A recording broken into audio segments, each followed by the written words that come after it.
Tous. Aujourd'hui, je vais vous faire une vidéo sur qu'est-ce qu'il faut savoir, tout ce qu'il faut savoir sur le diamant mandarin. Alors déjà, il faut savoir que il mesure entre 8 à 12 centimètres. Voilà. 8 à 12 centimètres et à environ 15 grammes. Les petits, quand ils sont dans le nid, puis qu'ils deviennent, ils commencent à, à être un peu grands, donc juvéniles, quoi. Ils sont en noir et blanc, c'est-à-dire que leur bec est noir. Mais ne vous inquiétez pas, après il devient orangé, un peu rouge. Voilà. Ils vivent dans la nature, ils vivent en Australie. Et surtout, quand vous achetez des mandarins, s'il vous plaît, ne les mettez pas tout seuls, ils peuvent vraiment en devenir malades. C'est un truc qu'ils détestent, être tout seuls. Parce qu'en plus, dans la nature, ils vivent par troupes. Donc c'est pas bien de les mettre tout seuls, ce serait une grave erreur. Qu'est-ce que je voulais dire? Ah oui. Au printemps, il y a les œufs. Elles pondent entre 4 à 6 œufs. La femelle, c'est un petit bip.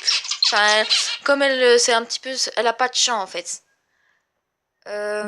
C'est plus des petits cris. Par contre, le mâle, lui, c'est vraiment un chant particulier.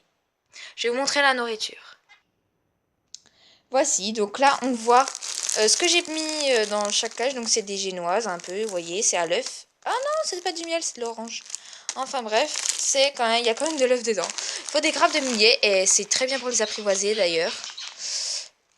Et il faut aussi, bien sûr, des graines. Il faut toujours leur mettre un petit peu de végétaux, c'est-à-dire de la salade, des légumes, des fruits un petit peu frais, parce que sinon, tout le temps manger des trucs secs, c'est pas très bon pour eux.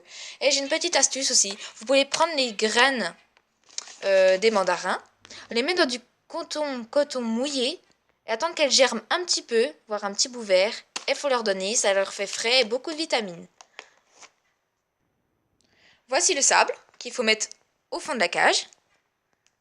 Ben oui, c'est du sable normal, quoi. Vous pouvez prendre. De toute façon, il y a marqué sur le sachet pour quel oiseau c'est. Donc voilà.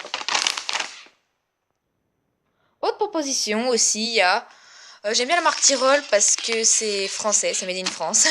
Alors, il y a aussi l'autre proposition, j'en étais. Ah, c'est des feuilles sablées en fait, pour la cage. Au fond de la cage, vous pouvez mettre ça et c'est aussi pratique que le sable en fait.